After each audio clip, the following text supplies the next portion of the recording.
Beautiful day, viewers! I'm Kat, and welcome to the House Statistics Series by Psych 202. Today, pag-uusapan natin kung paano gumawa ng histogram using Jamovie.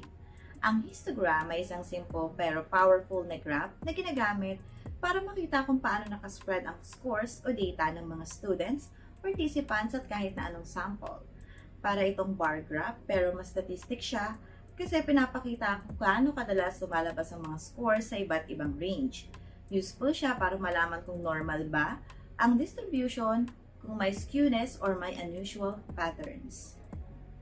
By the end of this lesson, alam na natin kung paano i-explain at ano ang histogram at para saan ito. Kaya na rin natin gumawa ng histogram using Jamovie.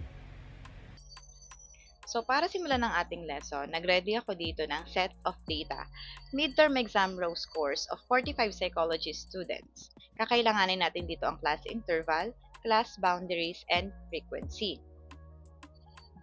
Gamit ang Jamovie app, punta tayo sa menu bar, click open, and browse.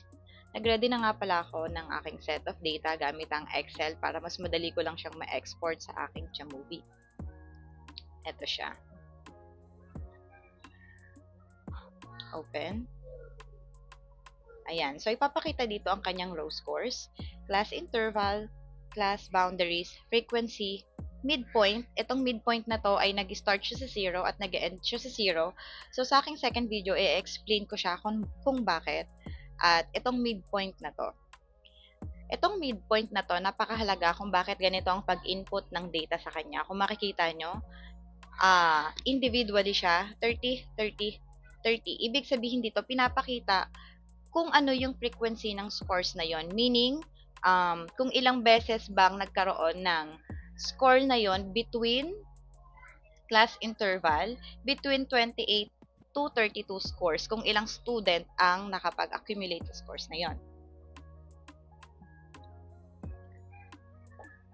Okay, so para simulan na ang pag-plot ng histogram sa ating Jamovie, punta tayo sa exploration. Click natin ang descriptive. And ang kakailanganin natin dito is yung midpoint na yung tinutukoy ko kanina, which is yung isa-isa natin siyang in-input. Eto, lagay natin siya dito sa variables. Tapos, dito sa plots, i-click natin yung histogram. Okay, dito pinapakita yung itsura ng ating histogram, which is yung bars niya ay magkakadikit or touching each other. Ibig sabihin, continuous ang ating variable. Sa lesson na to, natutunan natin kung ano ang histogram at kung paano siya i-generate sa Jamovie. Nakita natin na very simple lang steps, but useful siya para madaling ma-visualize ang distribution ng data. As a future researcher, mahalaga na marunong tayo gumamit ng mga ganitong basic tools para ma-interpret ng tama ang ating research. I hope may natutunan kayo sa lesson na to. See you on my next video. Bye!